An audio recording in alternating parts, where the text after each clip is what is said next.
It's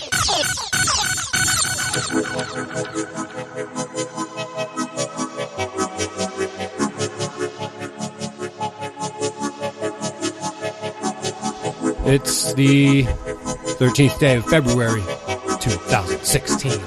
And this is it, the Radical Agnostic, where ideology goes to die. Episode 50, boys. 50. 50. Damn. Yeah, 50. Yeah, there's some weird lost episodes in there, but this... No, I thought you said it was 50 last week. No. Somehow There's extra material. Because of those gravitational waves or whatever. Yeah, it's the waves, baby. Probably some nuggets. I wanted to talk about that, but I don't really understand it, and I didn't do my due diligence on it. So I think Eddie knows more about it. I'm Maybe sure we'll he save does. it for next week. Because Because I'm very interested in gravity, but... I'm already seeing like the debunking. Yeah. The debunking begins. So, Valentine's Day episode, everybody. Isn't that sweet? Super sweet. Sweet. We got a few interesting topics. We're just going to wrap a little bit here, guys, for an hour. Speaking of Valentine's Day, I was driving around town yesterday. I came up early, and there was a lot of people selling Valentine's Day gifts on the side of the road. Yeah, they usually are. Like aren't they? hot dog cart. I don't know. I mean, maybe around this time of the year there usually are, but not like in November. There's not people selling Valentine's Day gifts on the side of the road. Right. You saw it in November? No, I saw it yesterday. We're already off to a good start, so man. what? I don't get it. Well, this one guy. Well, there's one person had like an actual one of those like storage sheds that you drop off, but it was like a big one, almost like dumpster size. Oh yeah, like almost like a shipping container. Yeah, like with like the thing had turned into some Valentine's Day gift store, just full of flowers and stuff. I don't know what Chocolate? the hell it was full of, but like the guys An impromptu bazaar. Yeah, but the guys who actually had stuff outside, I saw a number of people with giant stuffed animals wrapped in plastic. Oh yeah, And I was just thinking, like, if you need to buy a giant stuffed animal to give to a woman to possibly fuck her, maybe you should just buy that pocket pussy and just attach it to the giant stuffed animal and fuck it. It's probably cheaper, and it won't just like take up space in your house. Like you can at least fit it in a sock drawer. There might be more chaste motives to the giving of a stuffed animal. I'm sure. Yes. Okay. And those things, man, profit margin on those guys, right? Because they're not that hard to make. You buy some of that cotton filling. Yeah. It's not really cotton, but I know, polyester and then fluff. you force a few kids from a third world country to stuff it and sell No, it if you're for like a pennies on the hour. If you're like a talented seamstress or seamster. Yeah, but that's not who makes those. but you could. Sometimes I think some of those side of the road animals, I think some of those are handmade. There's some talented people out there too. Though. Etsy in your town. There's some old Mexican ladies who will sew the shit out of a cute little bear or chicken or something. Etsy on the street. Except for they'll usually have it be a Spider-Man or a SpongeBob or something. That's true. Yeah, there's a different culture. They don't go for the cute animals because they still like routinely eat those, like raise and butcher those animals. Cultural assassination, courtesy of John Berger. Oh man! Welcome to the RA. Let's start with Bryan. You had some interesting historical the stuff. Freaky Valentine's history. What is this? It's Freaks Day, man. Right. So how far back are we going? Lupercalia, the Romans, baby. Oh, we're going back to Rome. 2,000 years. I think it's like 3rd century AD or something. Late Roman Empire. So it's Lupercalia, and to celebrate, what we're going to do first, we're gonna sacrifice a dog and a goat. We're gonna get naked. That's how it starts. Romans. Yep. With the Romans, you always end up naked. I think. And do they sacrifice them like together? I guess at the same time they sacrifice them, and then the naked girls show up, and then us naked dudes, we whip the naked girls with the hides of the animals we've just butchered, and the girls come willingly for this because they think it makes them fertile. As you do. As you will. Now the young strapping bachelors pick from a jar of young available maidens' names on this night, and then the name you pick, you would couple up in the biblical sense until the end of the festivities. And if you guys, liked the way you got on with each other, you could continue your relationship. Now, this is in, like, the city of Rome? Like, it didn't really say. It just talked about Lupercalia was a Roman celebration. I didn't look into it much, just a little blurb I read this morning. Weird. The Christians are standing on the sidelines just shaking their heads in their shitty brown cloth tunic. Well, they're just like, you, these dirty, dirty bastard. Then the Romans also executed 2 different guys named Valentine in separate years, back-to-back years, and both of them were sainted. Oh. Then there was something about a guy named Gallatin that celebrated for a while. The Normans came and they tried to combine it with another holiday to take the paganism out of it, but it still was like drunk revelry, So it was February 14th? It didn't say. The article I read didn't say. And then Shakespeare really romanticized it. And as far back as the Middle Ages, that's when we started handing out little cards for Valentine. That's when that started, is in the Middle Ages. And then it's just evolved into, a big It got business. some press in It's in a a business Shakespeare holiday. play. Oh, yeah. Oh, but yeah. So these guys that got executed that were named Valentine, were their names actually Valentine, or were they named Valentine because they were being executed on that day? What I got out of it is that both their names were Valentine. Yeah, their because actual names were Valentine. The holiday is a festival of Saint Valentine in the Catholic Church. So it's based on, I guess, one of these right. But those guys. I guess what I was asking was which came first. The guys. The guys. Okay. Yeah. Because it didn't actually become Valentine's Day until probably the Middle Ages when Shakespeare romanticized it. Well, he was a little later than that. As usual, It was all these holidays have pagan roots. Yep. Or then it's a wonder that it's not named Romeo Day or Romeo and Juliet Day. It probably was on the cusp. It could have been. The Catholic Church was so powerful, though. They're like, if there's going to be a fucking holiday, we're naming it after a saint, and that's the end of the story. Yeah. It's no more discussion. It's about how it went back then, man. I think it was Giordano Bruno was the astronomer in the year 1600 who said that there were infinitely many planets in the universe. So they tied him to a pole and burned him in the middle of town. That's what you get for talking that yak. But then 100 years later, they're giving a knighthood to Isaac Newton, who's saying the same stuff Bruno said and a lot more that was unsettling to the church. Yeah. But the king was like, he was the first famous scientist, Newton. So the king was like, let's get this guy on our side. Yeah. Also, give him a knighthood. So there's 100 years between heretic and genius. And the new innovator. The new world. And there's another major difference. Newton was white. Bruno wasn't white? Doesn't sound like a white name to me. Bruno sounds Italian, which they're not white. Well, not in real life, but back then they were. Know about Sicilians, John? Do you know anything about Sicilians? You're gonna do the whole. Are you gonna do the whole speech? Eggplant thing? Is that the one? Yeah. What's that movie called? It's called True Romance. Romance. Yeah, that's a good. Quentin Tarantino wrote that movie. Yeah, Wrote it. And he disavowed it afterwards. He's like, "Oh no, I don't take credit for that. It's a terrible movie." Now he wants it back. Does I he want it back? don't think it was a terrible movie. I don't think so either. Hilarious. But especially when you look at some of this Drexel, stuff. Gary Oldman in that flick. He was It's a really awesome. good movie. That's what Abe's talking about when we derail there. Oh, sorry, Abe. Yeah, my bad, Abe. Partly responsible. He did. I was personally flattered that he did want my analysis or our on the primaries because those. You didn't get it, Abe, because I don't want it. He wanted our analysis on the Iowa primary. Well, New my Hampshire, skin's raw from feeling the burn. New Hampshire dude. wasn't a primary; it was a no. You have it vote. backwards. New Hampshire was the first primary. Iowa was the caucus. Caucus. That's right. Yeah. Okay, that's right. So and now we caucusy. got. So Iowa, it was Hillary won by like 11 people, like votes. It was the closest thing. So Right.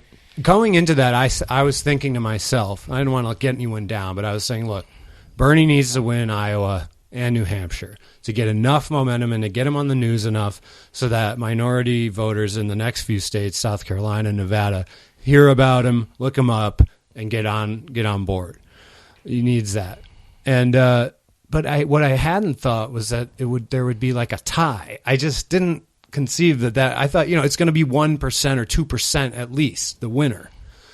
And then so it was this really close tie, and turns out that I think that's enough for him. And if anything, it gets people fired up. It gets his voters fired up because they're like, if a few more of us had come out, we could have won that thing. 10 years ago. And they both get the same number of delegates, more or less, from Iowa. So they were tied, basically with delegates. Which is 10 years ago, that's a landslide for Clinton, though. Oh, yeah. Because young people are coming out. She was 40 points ahead like 6 months ago. I've never seen so many young people have more of an interest. And I tell you, young people, man, if there's any of you listening, like, it's about time. Yeah. Because when I was young and Christine and I were voting all the time, I didn't know anybody who voted. Yeah. Like, knowing people who don't vote is like knowing people tell me, I've never read a book. I'm like, you fucking what? Like, you never read a fucking book? Yeah. You don't vote? I mean, there's one thing to have. You breathe through your mouth, don't you, son? I mean, there's one thing to have like some kind of elaborate, justification for not voting, but that's not what we're talking about with most people. They just like, huh? What? Doesn't matter anyway. Boating? I don't go boating. So then there was New Hampshire. Man, I thought the money and all the effort she was pouring in up there that week with Bill and Chelsea, I thought that was going to really close the gap. I still thought he would win. Oh, it didn't. It seems like when she tries harder, the more money she injects in, like the worse she does. She got crushed by 21 points by Bernie. And then, of course, Trump did the same on the other side. So then, and if Bernie, I'm sorry, man. Go ahead. If Bernie crushes her in New Hampshire, how does she leave with? How do the delegates get split up? Explain that to me, because I've been seeing all this stuff that says Hillary got more delegates than Bernie, even though Bernie won New Hampshire. So good question. I didn't look into it. So there's 24 delegates at stake in New Hampshire, and you get proportional delegates. So if I get 10% of the vote, I get roughly 10% of the delegates. So there were 24 delegates. Bernie ended up getting 15, and she got 9, I think. Does that math? Yeah, that math That's works. right. That's what it was, too. That's what I read. And then there were 7 or 8 super delegates in that state. And so on top of the 24? Yeah. So 32 really, or 31? Right, yeah. So they, 5 of them went with Hillary, I think, or 6. 6 of them went with Hillary, endorsed her, in other words. And then the rest went with Bernie, so they both ended up getting the same number of delegates from New Hampshire, even though, he'd crushinated her by, a landslide. So... And superdelegates don't have to vote the way that they're not beholden to the voters. Yeah, they right. do whatever they want. So 6 of them just said, we're voting for Hillary that night. They're the fail safe. I think to they maintain actually the status quo. I think they actually had said that they were going to support her even before the vote. Yeah, right. They had already declared that they were going to. And that's the thing. If you look at the delegate count, Bernie's I think he's ahead by 2 or 3 in terms of the voters, the delegates that are beholden to the voters. And then, so he's ahead by a little bit in the race. But then she has 385 superdelegates who've already pledged to vote for her. And he has 2. 40, or 4 or something like that. So she's way ahead in that sense. Now, that's causing a lot of anger and despair among Bernie's camp, of course. We probably wouldn't be yelling too much if they were voting for him. But anyway, it is an affront to democracy. That these people don't have to listen to the voters and can decide elections. But I did read a good article that said... Well, and just before you get into that, so as you said, it's an affront to democracy, and just so everyone's aware, it's only on the Democratic Party side. Republicans don't have that. Not true. No, it is true. No, Republicans do not have superdelegates. They're not called superdelegates, but they do have unpledged delegates, but not nearly as many as the Democrats have. And the Democrats invented them. So you're mostly right. Democrats invented the concept after Carter, and then the Republicans are like, oh, that's a good idea. We should prevent democracy from happening too. Right, guys? Nudge, nudge. Like, yeah. Prevent democracy. And as far as they're concerned, that's like the last good idea Democrats had, right? Yeah. Yeah. So then they made some unpledged delegates too, but there's not many of them. There's only 150 or something. So they have a less of an effect on the Still Republican probably race. enough to swing a vote. Oh, yeah. Without making too many waves. The Democrats don't care. They're like, we're just going to shit right on our voters. We don't care. Now, I don't believe that the Democrats or the Republicans have ever used their superdelegates Like they're about to swing in this race. to swing an election where candidate B got enough delegates to win, or the whole thing, and then the superdelegates went with candidate D, and he ended up with more overall delegates and wins. That's Do you never think that's happened. going to happen? Well, here's the thing. Because it looks like that's going to happen. The article I read was like saying, don't worry about the superdelegates because the party, let's talk about the Democrats. They will never go to the convention and use their superdelegates to make Hillary win if Bernie has enough real delegates. Because it would cause, the anger. It's the first time it's ever happened. People, all these rabid Bernie people, they're the most crazy, of all. Debbie Wasserman Schultz. They're going to be pissed. So the party, and they're not going to vote for Hillary when come the general election. So the Democratic Party is screwing itself by using the superdelegates. Then another reason not to would be that the Republican candidate in the general election could say to Hillary, your own party didn't even elect you. Your own party didn't even vote for you. So what kind of candidate are you? And that would be a very strong line of attack.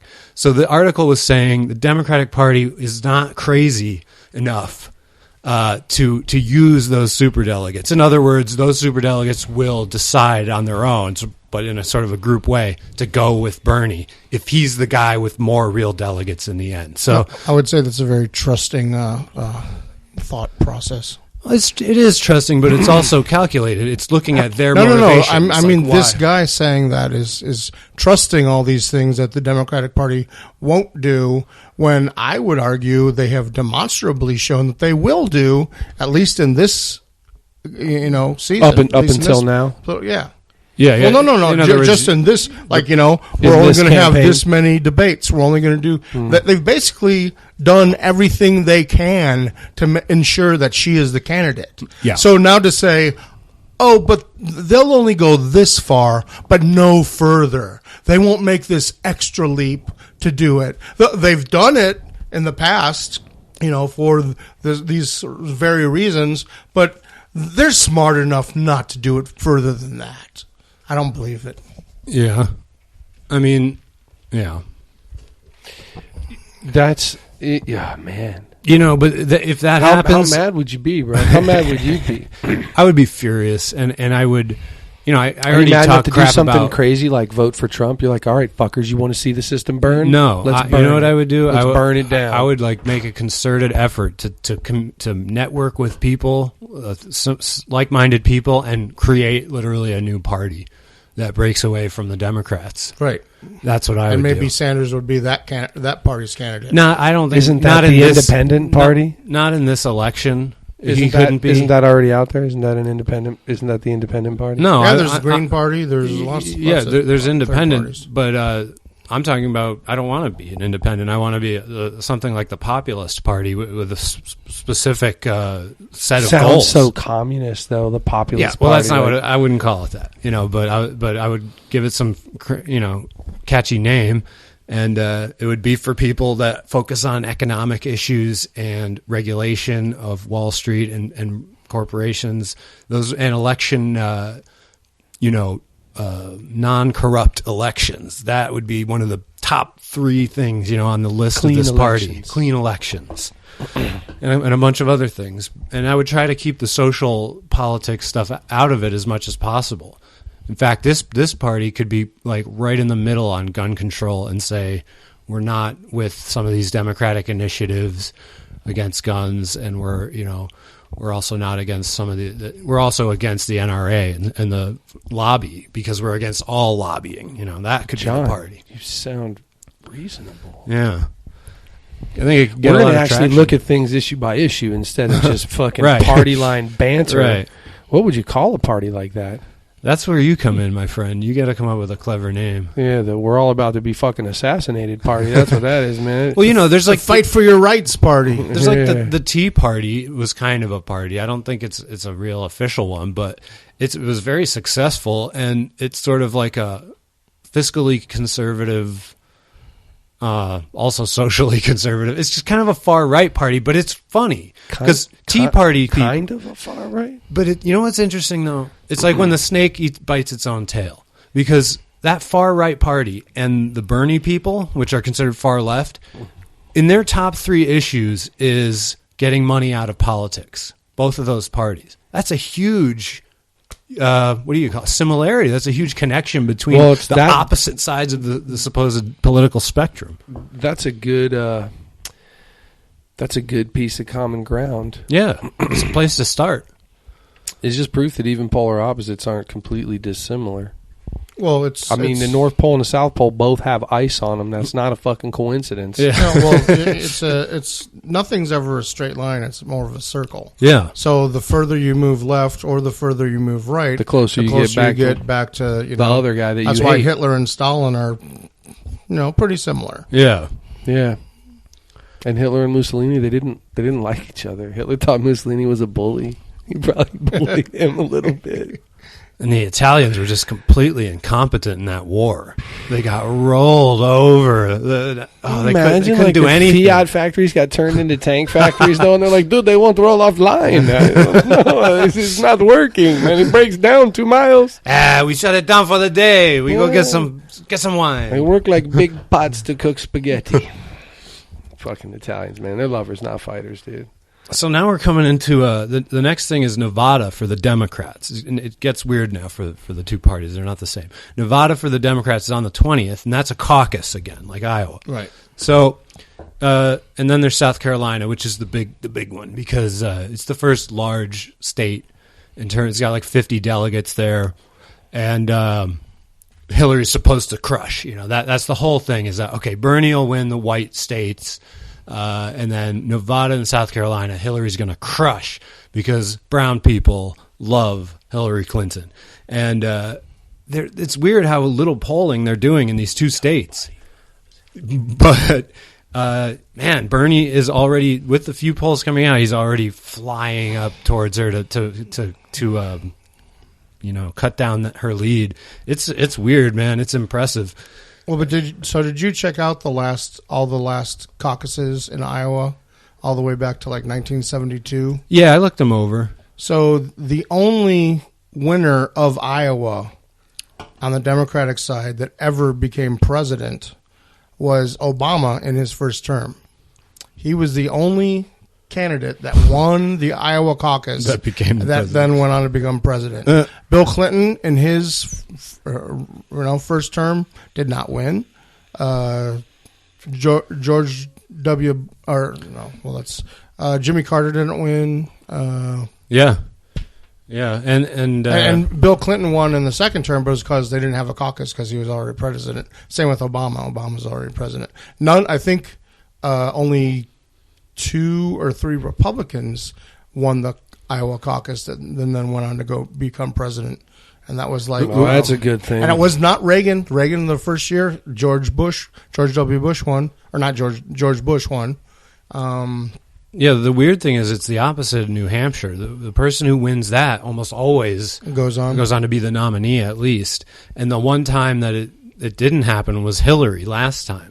When she ran against Obama, she won New Hampshire and then ended up losing. Right.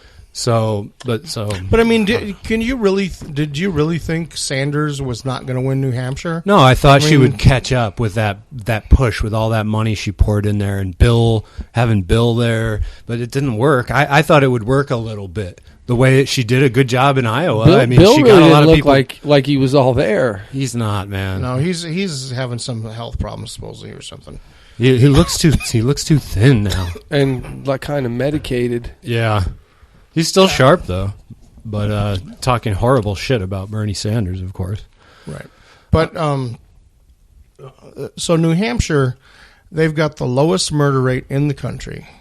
I think they have. I don't know if they have the lowest unemployment rate, but it's like below the average, national average. It's like 3% or something. Yeah. And they've got, the gas is like $1.90 a gallon. They've got all these things I just read today that, make them a pretty good state to live in. Yeah. And yet they still both voted for the candidate on either party that, basically represents anger and frustration with the government. Interesting. No, that's interesting. So you're saying even though they have prosperity, they're still expressing that they anger. Aren't happy with the current government. It's true. I mean, unemployment's at 4.9%, and usually that's cause for headlines and celebration. That's a low unemployment rate, but nobody's happy about it. And I think it comes down to wages, right? Wages have not gone up still, even with this recovery, even with all these jobs coming back. Real wages are still stagnated where they've been for 30 years. Well, it's hard for us to say that because of where we live, but I don't think you're wrong. But even if they were going up other places, I don't know if we would see that. Yeah, probably. Tucson's We'd be the last. Yeah. We'd Just be the like last to Phoenix see. has gotten a lot more jobs back. Tucson really hasn't. No, it hasn't. It's one of the slowest recoveries in the nation. So anyway, I don't know, on the Republican side, you got Ted Cruz won Iowa, big upset, and then Trump destroyed in New Hampshire. And now they were hoping, because Rubio got third in Iowa, and that was getting headlines like, ooh, he got third. He's doing real well. So there's the establishment guy that's going to come through and topple these outsiders. And then he got fifth in New Hampshire. And, okay, well, the funny part is Jeb Bush got fourth, and his team released a quote that said, with fourth place finish in New Hampshire, Jeb is back. They were literally trying to sell that. No, right. Well, also Jeb said terribly. Jeb was getting interviewed, and he said that the next couple of states he's going to do really well in South Carolina, and he specifically said in Nevada he has a very strong base. I don't know if you guys remember, but back 4 or 5 months ago, maybe longer, maybe less, he had a rally there. And there was seriously like fucking 35 people there. Yeah. That's a strong base, dude. Like, think about If these. you're doing a cheerleading pyramid, 35 people is a strong base. A strong base. But if it's a political rally, your fucking ship is leaking, bro. Yeah. You got to start bailing water. He's doing terribly. This whole time, he's a joke. And then he brought out his brother to They finally brought out W, which was the biggest risk. That is the last ditch move. No one brings out W. You don't put him on commercials. You don't let him out of that house. You put those little watercolors in his hands. You pat him on the head. You could put a little milk on the table, and you lock the door. You don't let W out. Yeah. Jeb is desperate. He's got Barbara Bush hobbling around. Can I tell you what it made me think of when you the fourth place finish? He's back. I thought of Meet the Fockers. Yeah. When he's looking at the fourth place trophy, and De Niro says, "Oh, I didn't know they made fourth place trophies." And Dustin Hoffman says, "Oh yeah, they make them all the way down to 10th." Hey, guy, there you go. Participation trophy for Jeb. There's another way to look at how pathetic Jeb is. New Hampshire. If you break down how much money each candidate spent trying to get to win that primary state, if you break it down by the people that came out to vote for them, Trump spent like $30 a voter to get them to win, and which is by far the lowest. I'm sure. Then Rubio, all these guys spent like $200, $400 a voter to get to get what they got, and then you got Jeb. It was $900. He was way above everyone else. He paid $900 for each of the 15 people that came out to vote for him. Seriously, bro, he spent like $5,400. I mean, that's a lot of money. That would be my whole trip to New Hampshire. I'd live lavishly. Because he's by far the best funded Republican candidate. He's got money pouring into his campaign, which is just all flushing down the toilet, which I love. I revel in watching the money going through Hillary and the money going through Jeb getting flushed down the toilet. All those rich of people are wasting their money. And Yeah, but other makes me like happy. advertising moguls and Skrellies are getting rich off of it, dude. Yeah. Getting rich off what? I hope he buys Kanye's record and nobody ever has to listen to it. That'd be awesome. Like if you deserve to have to listen to that shit. Well, that just makes me think. Like, I mean, you know, as shitty of some stuff he's done or whatever, he's like Vermin. He's a cartoon character. Who? Skrelly. Yeah. Okay. And he's like doing I this thought we were shit talking as about like. Bush still. Yeah, I was just- sorry, you were. I derailed you. Yeah, Skrelly is the young former CEO who got sent to prison for some trading. Did he go to prison? No, he's in a Well, he was congressional. He's before Congress. He got arrested. He was arrested. Yeah, for he's probably- securities fraud. Is Yeah, some kind of something like that. financial crime. Yeah. This is the guy who decided that this life-saving drug would go from like $3 a pill to $450. So it's like 1,500. It was something. Yeah, fucking something ridiculous. crazy like that. But he's the total American dream. He came over here as you know, or his parents did when they were very low wage workers, and he basically got into finance and stock market shit and fucking made a ton of money, and then ended up buying this pharmacy company or being partners with it or whatever. And and then he started doing all this stuff like raising the price on some drug, and He's just the most hated man. and then he like bought the one Wu-Tang album that they were I know, and he keeps saying he's going to destroy it. Yeah, and Go then ahead, he started dude. getting in a fight with Ghostface Killer about this shit, and so it's just like, Put it's him like in a really basement. like how is this? I just scroll past anything with his face. You should There's put some him- funny put- memes you of should- it, but You should other put than him that- and Ghostface in a basement with a fork and tell him only one of you is coming out like later. But yeah, so now his new thing is he wants to buy the new Kanye record, and he made him an offer. And then supposedly, even if, and I guess he tweeted this, I don't know, that even if Kanye decides not to sell it to him, he has to actually bring the offer to his lawyers. So it still slows down him releasing it. Like whatever his release date was going to be, it's going to be slowed down by a couple days so the public won't have access to it. And that shit's just like, it's funny to me. It's it's hilarious, I think. Yeah. Like it's like someone. He's beefing him. It's like Andy Kaufman. Like if Andy Kaufman became a millionaire, Yeah. but like It even kind of looks like him, if you ask me. He's trolling him. He is. He's trying to troll America. I think we're getting into a world where these characters are coming to life. Like Phoenix Jones is the real life superhero. You guys know Right, about yeah. him, right?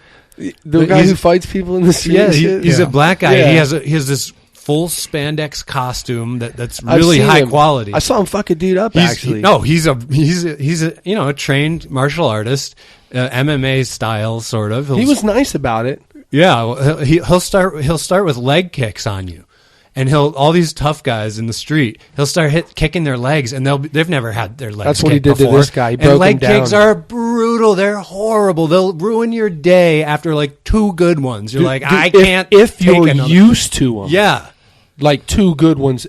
You better not the take first a third. one might just break your knee, If you're not used to them, yeah, dude. or your bone, dude. but the they thing hurt is so bad. But the thing is, he's fighting criminals. Yeah. So like, as great of an MMA fighter as he is, some of these dudes are gonna have a gun. Well, and he's gonna be fucking a dead superhero. Well, he's gone this far. Right, but I'm just saying, like, how far is it going to go till I don't that think he happens? messes with the guys with the Oh, gun. so he makes sure he doesn't know. I don't Okay. know. Yeah, I don't know how That- he that does. makes sense. I don't know how he That ma- vets his criminal. His He makes sure victims. he's just like getting the guy who's shoplifting and not the guy running out of the bank. Yeah. He's like, look, sometimes you got to call the cops. My fucking bat suit's not bulletproof, bro. Oh boy. So, man, all I know is that the Republicans are screwed. They are in. It's just complete disarray. If Trump wins, Trump can't win a presidential election. People, Dude, there's so much batshit crazy over there. It's What is this insane. weirdness that Ted Cruz's wife is talking? Oh yeah. Oh, he's the voice of God, or the What? voice of God spoke to What? him. Yeah. Like, to any of my Republican friends, what in the fuck is going on over there? Can you tell me how they Won't got they just your say that candidates got soundbite so was- crazy? Won't they just say the soundbite was taken out of context and she's just saying he's going to restore Christian values to our country? What do you like? No. Theocracy's not working well Well, anywhere else. the great thing about the Republican thing, I thought, was so Trump calls do you call Cruz a pussy or Rubio Cruz a pussy, right? I think it was Rubio. Was it Rubio? I don't know. He called, and he didn't. A lady in the audience called one of them, and he a pussy, repeated it. and he repeated it. He retweeted it live did he? Yeah. with his mouth. And then that's what he said. He goes, "I retweeted." And then Cruz ran some ad that was like talking shit about Trump, about like people that were going to vote for him not being very smart or something. Yeah. And then they ended up pulling the ad because one of the actresses in the ad had been in some porn movies, which they didn't realize at the time. Nice. And I guess one of the porn movies that she was in was called Sex Put Me in the ER. Damn. Which she definitely is not a Republican if she's having sex and has access to health care. We should end the fucking show right there, man. That's Boom. it. Mic drop. Drop I'm the out. mic. Oh, man, that's man. funny. Whoever emerges from that clown car, anyone could beat. That's why it's the perfect time for Bernie Sanders. Yes, he's a candidate who it's going to be hard to rally most of the country to vote for a democratic socialist, and all. He's old and all these other things. Partially because they don't know what that is. Right, but and so that those are points against him. But he can beat whoever these clowns are going to put up there. I know he can. Look how much more mature he's going to look. But John, against come them. on, that argument that people are saying, which you just said, it's going to be hard to rally people to vote for Sanders. I don't believe it's true because the people that are going to vote for him that are in the Democratic Party are already voting for him or saying they're going to vote for him. Right. The people who wouldn't vote for him wouldn't vote for him regardless. It could be, you know what I mean? In the Republican Party, no Republican's going to vote for him or Hillary probably. Right. So I mean, I don't understand It's this all about- argument yeah. that like Well, it's all he about- doesn't have a wave of people, a wave of support behind him. You're He talking about does. the He base, is. though. And the big question in the general election is the independents. Is that 30% of the electorate who aren't who call themselves independents, and they are And I would theoretically on the market. Well- and Trump could, Well, so independents love Bernie independents- so far well, in the no, primaries, right? but they also love Trump in his primary. Correct. And so independents who are possible Trump supporters and Yeah. voting for Trump probably will support Trump if he's the candidate. But the ones who would vote left and not vote for Trump are going to vote for Sanders more likely than Clinton. Right. The reason they're independents is because of shit like Clinton. He's the That's longest why- serving yes. independent congressman Right. in So U.S. history. so they would. So I mean, again, I I'm think- not yeah, no, I agree. saying you're wrong, but No, I think you're right. people are not realizing or not, No, that's my point, agreeing yeah. with the fact that he's already got pretty much the support that he needs. And think about those independents who want something reasonable, and they see a Trump, and then they see a Sanders. Like, they might not like all of his policies, Sanders, but they're going to see a mature, respectful, clean campaign man, and then there's going to be Trump over there calling him names. It's going to be a joke. No one's going to want to go with that buffoon who has no policy. He doesn't know anything about politics. Trump. He doesn't know what Congress does. The one vote that Sanders does not have, and He probably knows they will take not money. have, or is the vote of people who do not want increased government spending. People who do not want, For sure. that, they would go with Trump before they went with Sanders. Except that deporting 12 million people and building a giant wall would be incredibly expensive. Right, but rebuilding the military, right. quote, But unquote. what I'm saying is those voters who think in those terms don't think about that. You know what I mean? They see like you offering, oh, he's going to get free college and free healthcare and free all this. Yeah. And, how much is that going to cost? Blah, blah, blah. Well, Trump, Whereas like Trump saying, I want to build a wall. And I'll send the bill to Mexico. Yeah, he's and like, that's enough for them. They're like, oh, he's going to send the bill to Mexico. Yeah, well, we won't have to pay it all. they'll pay for it. That's how you Right. do it. You send it to them. Right. They'll pay. That's enough. No more research needed. All right. So that's my analysis. So Nevada's coming up. I think Bernie might even win that. And if he does, it's all up in the air.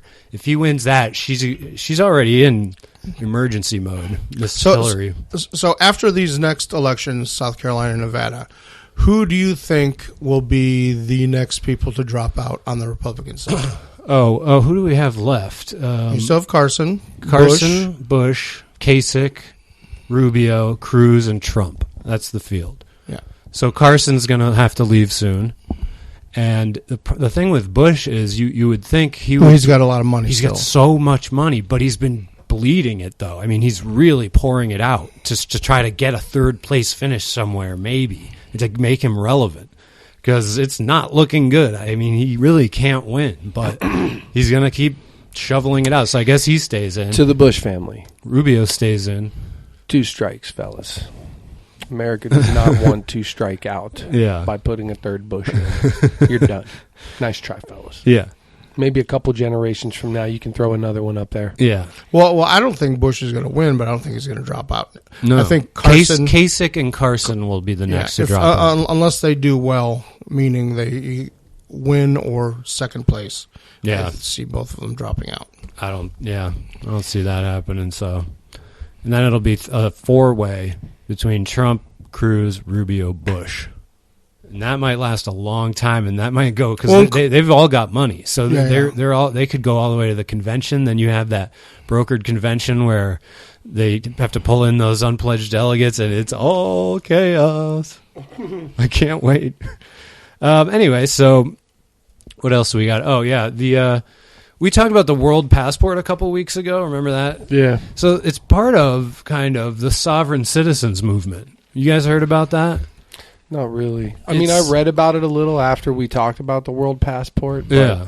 I'll quote here from a Vox article.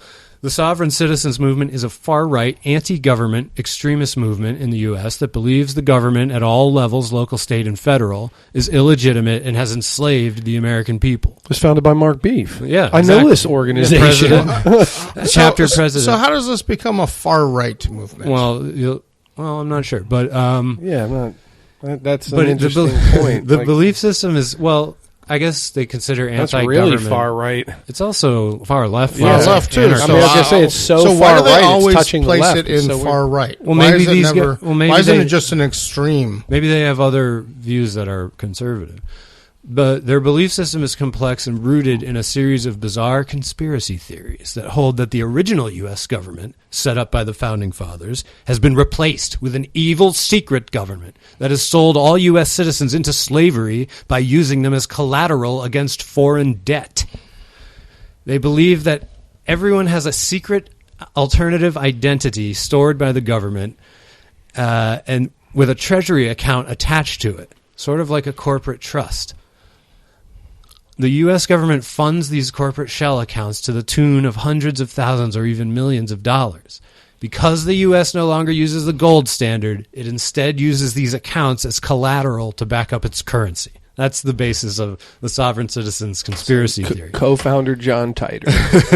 And what they're doing is they believe it's true so much that they're creating all these documents and petitions to the government to get their money from the government. They want the government to pay them the contents of these secret bank accounts. And they send the government all these... And to get it, you have to have a world passport as one of your forms of ID? Something like that. And then they have pictures of like the forms that these sovereign citizens use. And the continental United States of America, they call it at the top of the letterhead. And then there's thumbprints and blood all over the document and strange esoteric symbols as well. And so these guys, they have this whole, I don't know what it all means, but to them, they're sticking these symbols on there because they think like once the government agent sees that symbol, he'll pass it on to the appropriate secret society. Yeah, and that they'll get paid millions of dollars. They're trying to get money from the government from these secret accounts. So imagine if you're like the court reporter, the secretary at the government building, and you get like, where do I put these documents? Like what file? Circular. Circular file? The circular file, bro. That one that looks like it has the shredder on top of it. So they think, and then some men in black show up and take them from you. Yeah, and it's tied to the world passport because like, They believe that they're sovereign. Each guy is his own country or something. I don't know what it is. Beef derailed me. I was seeing Tommy Lee's face saying, "I need to see your other passport." Like, oh, here you go, sir. And then the funny thing is, that's not funny. Is These guys are hilarious. Yeah, I know. The other end of the spectrum is a concept called sovereign immunity, which is a real thing, and it's a law, which states that the U.S. government cannot be sued by civilians without its consent. And I think Mark has mentioned that before. I think he knew about that. But it's a law that the U.S. made that says, you can't sue us unless we agree to let you. So that's an interesting concept there. Well, in the whole sovereign, I don't know about that specific group, and it sounds like it is a specific group that they are talking about, and then trying to make any of these ideas or thoughts be like people think, oh, well, it's just this group that thinks this. Right. This group has these beliefs, and there are there could very well be a far right group and made up of some organization or some council members or fucking whatever, and they do believe those things. But there are plenty of people who believe that you, as a U.S. citizen, are a sovereign individual, and that the government that we have now has violated your rights by doing things like you need a driver's license and you need this, you need that. And I know people who have actually gone through the process of fighting that in court. Yeah. I know a guy doing that right now about needing a driver's license and registration and all that stuff. And he's actually making, I'm not going to say he's winning, but he, his first court date, it wasn't an open shut case. He's advancing in court with his arguments. Yeah. So maybe there's some validity to that then. Yeah, in other words, there's... And just because you go, oh, well, I believe this or I believe that, doesn't make you a member of this organization or a far-right extremist. No, man, I've been noticing it more and more. Every media article is like... They frame stories in ways that the rest of us don't when we just witness it, like the Super Bowl. We watch that, and everyone's like, whatever. And then the media frames it, or you'll see on Fox News, anger rising about ... And I'm like, wait a minute. Are you sure this isn't the anger rising? Like this story, you printing those words on the screen is the only reality there is to outrage growing with Obama's latest ... That's always on the screen. I'm like, I hadn't encountered any of this outrage before I saw this thing on your screen. Right. And they report it like news, and then the Super Bowl, they report it like controversy brewing over ... It's like, did anyone really care? Were conservatives really mad at Beyonce? Did anyone really give it? And it more and more and more, and with the politics too, they try to fucking media tell you who to hate. That's what it comes down. Don't let them tell you who to hate. Don't let them tell you what the fuck to think. They're just stirring the pot. The way they try to frame the debates, they sell fucking magazines and get views. And this is another aspect of that. Today, I'm watching the news on my friend's house, and there was a thing about the debate and the healthcare between Clinton and Sanders, right? And how people, didn't believe Sanders when he said that they would, have to pay a little more in taxes, but they give all these savings back from their healthcare plan, and right? Blah blah blah. And they actually said that it was Andrea. I can't remember her last name. She's the reporter. This is verbatim what she said. She said, in these countries where they have this universal health care, some people still have to wait months to get their elective surgery. Yeah. And I was like, so you're counting on people not understanding what the word elective means, right? Yep. Because elective means your It's your doctor didn't choice. tell you that you needed to have this done. Right. You're saying, I want a nose job. Oh my God, you have to wait months to get a nose job Yeah. under those sort of circumstances? Fuck that. The only person that bothers is a rich, privileged, and they could still have, you can still have private insurance for rich people. Just like Hillary, angry at her argument against free public college was, I don't think taxpayers should pay for rich kids to go to college. Right. Hillary, I wish Bernie had the nads to say at a debate, Hillary, there's no way you and Bill were ever going to send Chelsea to a public college. She was always going to Yale / Harvard / whatever. And my plan doesn't pay for that, and it never will. It's for community colleges and state schools, public colleges. You rich people will never send their kids to those schools. So that argument is in the shitter. Yeah.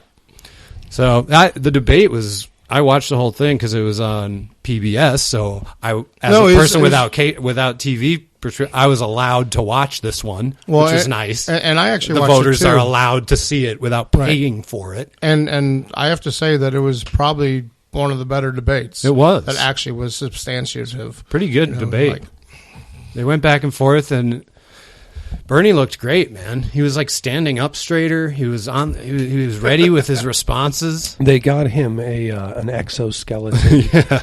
It's Stark Tech. Oh man. Platform shoes. Or at least Dr. Scholl's. Bernie is Dr. Scholl. Nobody really knew. That's what it is. He's Dr. Scholl and Dr. Bronner. Some reporters. Lavender soap. It's so good. Thank you, Bernie. This reporter took him back to Brooklyn and was like, this is where you grew up. He lived in this tenement. Him and his siblings would leave the house at 9 in the morning and come back at 10 at night. And they never saw their parents. They had no money. He goes, one time a fish came up into the toilet. A fish came up through the pipes into the toilet. And he's like, and no, we didn't cook it. We didn't eat it. As if that was like a big possibility. Like they might have cooked a toilet fish. If they're hungry enough, I mean, they have no I money. know. They were. They're actually called canned fish, John. Yeah. Canned fish. Canned fish. Yeah. It's a Brooklyn delicacy. Sewer trout. Yeah, but Jewish people don't eat it because it's not kosher. So we got a few minutes left. What do you guys want to talk about? What's really interesting, man? Well, so that whole Beyonce thing, I still don't understand. I do not understand how it was. I mean, yeah, okay, they had afros and berets on, and they did a Black Power salute at the end or whatever. But other than that, like, how was that a fucking a tribute to Black Panthers any more than anything else? Black Panthers never wore booty shorts or midriff shirts. They didn't twerk. They, like. So if there are people that are angry about this, presumably it must be like white conservative people who are looking at that and saying that's like a terrorist organization. We shouldn't be promoting that on a big public spectacle like the Super Bowl with children. That must be their argument, right? I guess, and I think like you were saying, is that a media invention, or was there actually a conservative that voiced that, and then the media ran with it and tried to? There's this huge uproar over. It's like, really? Yeah. Like, and then all the spoon feeders jump on and go, yeah, I am mad about that. Or, no, it's fine. They're liberals, so it's good what she did. Like, then the media provides the scaffolding for the outrage. Well, and then the spoon feeders just jump on it and become the walls of the building. Well, and also at the same time that was, up in everybody's feed and, the thing, everyone was getting shoved down their throat. So, we had officials from the U.S. fly to New Zealand and sign the TPP thing, and then we had, which they still have to vote on, of course, and they're not going to vote on it until after the next election, so that Congress has to vote on it. Congress still has to vote on it, but it's been signed, by us accepting it as the president signed it. Yeah. And then also the Supreme Court ruled on the climate change thing that Obama had agreed to back in November in Paris or whatever. That whole thing, they just rejected it and said, no, this is not something that we're going to. All while people bitching about Beyonce. Right. So both those things happened, and nobody said shit about either one. But Beyonce, that's big news. I wonder if there's any, coincidence there, or it's a big coincidence that they chose those days to do those things. Yeah. The Super Bowl Sunday. Yeah, TPP, man. Trans-Pacific Partnership. Your country selling you out to foreign interest and big money. Yeah. That's all that is. If you don't know, that's the Cliff Notes. But and just to go back, you might not want to voice that opinion or say that too loud. Otherwise, they might think you're in that sovereign citizens far right extremist group. Yeah. What about you, Brian? What about me? What do you want to know, John? How's your garden growing? I got like a bunch of different lettuces. It's growing great. Like 7 different kinds. I can't eat it all. I have to give some away. I should have brought you guys some, but John hates lettuce. Lettuce Gate 2016. John hates lettuce. For those of you who don't know, John only has eyes for kale. Lettuce lives do not matter to John at all. Oh, here's a... You know how many antioxidants are in that Rouge de Vert? That shit's purple. What do you have against oxidants, Brian? I hate them. Everyone's John, biased against oxidants. Have you been hearing all this antioxidant rhetoric? I don't understand it. Same with biotics, by the way. Hey, what's so bad about a biotic? You don't want to get oxidized, John. It's real bad for you. Oof. What if they're oxidized biotics? Mark, we're in whole new... You're blowing my mind. So this is the AZ law that I think they used with the marijuana thing years ago. Lawmakers can change anything future voters enact if a segment of the legislature proportionate to the percentage of voters who passed the thing, blah, blah, blah, vote to overturn it. So 60%, if 60% of 67% of legislators in Arizona vote to overturn a ballot initiative voted on by the people, it's gone. They've done it before. Right. Yeah. Which is we talked about that on the show, actually. Which is another good reason to vote. Because even if you don't care about, candidates or whatever, you should vote about laws in your state or even community. Because, if 100% of voters voted on things like marijuana reform or prison reform or whatever, then shit would get the done. amount of the percentage goes up, presumably, and then the if they want to overturn that and say they didn't know it, then they need a lot more. And you're talking about ballot initiatives specifically, which are citizen generated. Right. To be clear, if you don't know, they're citizen generated. Yeah. That means we got enough signatures, got them on the ballot. Get this. This other law in Arizona stipulates that for a voter initiative to get on the ballot at all, at least 25% of the required signatures must be from rural counties. So that's another law. I guess that's there to help to protect rural counties from laws that city folk might want to do. Right. So there's some justification there. From the quote-unquote Phoenix effect. Yeah. Or the Tucson effect. Well, and it makes sense. We feel the Phoenix effect. Yeah. Well, and it makes sense when you think about stuff like, maybe people in a city don't want to be living next to somebody who has chickens. Right. So they're trying to outlaw private ownership of chickens or whatever. Whereas, in the country... you might not be no, I want to have my You're probably still chickens. zoned as a neighborhood in the country. You're not zoned as an industrial place, so it would then be illegal for you to have chickens. Yeah, kind of makes sense. But then again, gotta have the chickens. It is another block to the democratic process because you could get enough signatures and not get the thing on the ballot. So, but see the problem with it takes that, a lot of money and time to get signatures from rural counties. The problem with that argument, though, I find, is that not if you just go to a Walmart, bro. What you're trying to say is that that humans are different, and that maybe some people in the country are less educated or less knowledgeable about things, or maybe some people in the city are. Either one. Whereas if you're actually trying to get a ballot passed, hopefully that ballot is something that is as needed and is common sense, which in the country or in the city you would go, yeah, that's a valid law. We should have that to protect us or aid in whatever. So then stuff that is some special interest group shit or, whatever, like something like that, then it's harder to get Right. that sort of legislation passed, which I think is a good thing because I think Mark's defending laws. Well, no, I think we have too many laws. Yeah, I know. And so I think, the less laws we have, the better, and the more just common sense laws we have, the clearer our fucking judicial system will be. And, I had a friend who posted this meme the other day. It showed John F. Kennedy giving a speech, and the text was a quote from him. It used to be, "What can you do for your country?" Not, "Give me free stuff." So that meme was like an anti-Sanders sort of thing. So I delighted him and made his day by posting immediately in the comments a video of JFK promoting universal health care.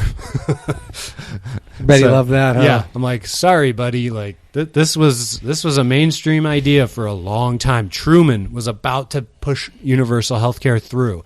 And then the first public relations company ever was invented at that time because they did a survey. 3/4 of America said, yeah, let's have universal health care. That sounds like a good idea. Europe's doing it. Seems to be working out. Let's make that a guaranteed right.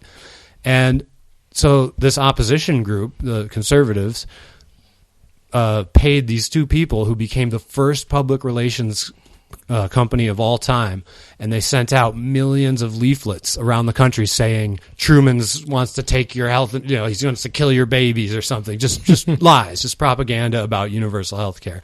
And by the end of it, because the left had no similar tool to use, and by the end of it, 3/4 of the country were against universal health care, right. And Congress voted it down by like one vote, and it did not come to pass, and still has not to this day. That was the result of the first public relations company, an area of business that I think almost everybody wants to puke on when they hear about it, sending out propaganda and ads and bullshit. So that's interesting. To get you to consume, believe, and so that was work, die. So that was a PR firm, right? But was it through the media? Did they work through how did they disseminate They might have purchased airtime on the radio or something, but really what it was leaflets, mail out propaganda pamphlets. Yeah. Because I was just thinking about now the whole big... It'd be a gross word if it wasn't about paper, wouldn't it? Pamphlet. Don't touch my pamphlet. Oh. But the Junior whole thing got something about stuck in in his pamphlet. About how Sanders really didn't support civil rights. Yeah. Back in the day. Well, I never met him, and I never, Yeah, they're attacking him they're trying to show these photos of him, like hugging Martin Luther King. They're like, that's not him. And now they have the photographer himself is like, yes, it is. I saw him there. I'm surprised they haven't had photos of him in Klan robes or something yet. Right. Well, this is the Hillary machine at work, But it's not just a Hillary machine. It's who was it? Some Time magazine? It was Time. You're right. That was saying this stuff. Yeah. And then they posted a correction at the end of it. They're like, oh, did they? They're like, figure in the picture is Bernie Sanders, and then they don't retract the article or change it in the text. Right. They were like, we found out later that he is the guy. This whole article's wrong. Paid for by Americans for Hillary's butthole. Yeah. Well, that's our show for you guys today. That was episode 50. I think it was a fun one, lighthearted. We did this and that. Abe, I hope it was structured. You're wrong! Yeah, we never did that. I hope it was structured enough for you, my friend. I want more advice. Continue to hit me up. Tell me how to make the show better. What do you want to hear us talk about? And we're going to come back next week with episode 51. Eddie West will be back. I didn't even introduce us today. Sorry, guys. Eddie wasn't here. And if they don't care. We'll do some anger management with Bryan Richter. We'll talk more about current events, some stuff about North Korea and their nuclear ambitions, and anything else you guys want to hear about. So have a great week, and we'll see you next time. Bye-bye.